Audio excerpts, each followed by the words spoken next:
بیگم صاحبہ شوہر سے: اجی سنتے ہو، آج ہماری شادی کی 12ویں سالگرہ ہے، ہمیں کیا کرنا چاہیے؟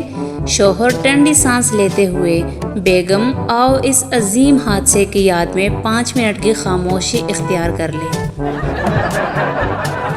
دنیا کا سب سے بڑا ٹیکنیکل سوال ہے اور سناؤ، اور اس سے بھی زیادہ ٹیکنیکل جواب ہے میں ٹھیک تم سناؤ۔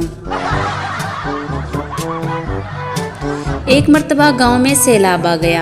ڈوبتے ہوئے لوگوں کو بچانے کے لیے ہیلی کاپٹر کا استعمال کیا گیا۔ 150 کی آبادی والی گاؤں سے 500 آدمیوں کو گن کر نکالا گیا۔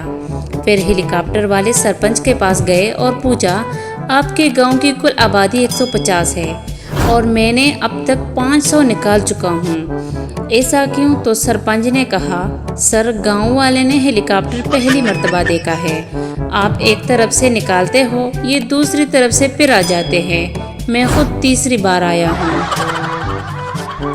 مولوی صاحب نے دیکھا بریانی میں بڑا سا لیگ پیس دوسری طرف ہے، تو تھال کو گھما کر اپنی طرف کر لیا۔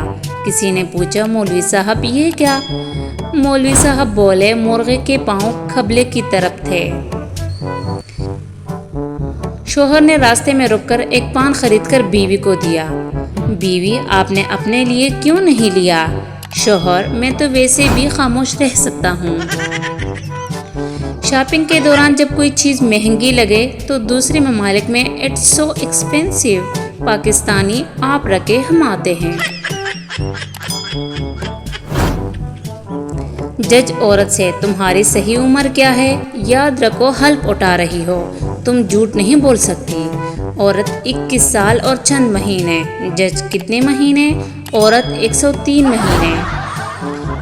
ٹیچر رزلٹ کارڈ دیکھتے ہوئے بولی: آپ کا بیٹا فیل ہو گیا ہے، English 20، math 15، Urdu 18، physics 18، biology 17، chemistry 15، total 98۔ Pappu: واہ جی واہ، یہ ٹوٹل کا سبجیکٹ کون پڑھاتا ہے، اس میں تو کمال کر دیا ہے۔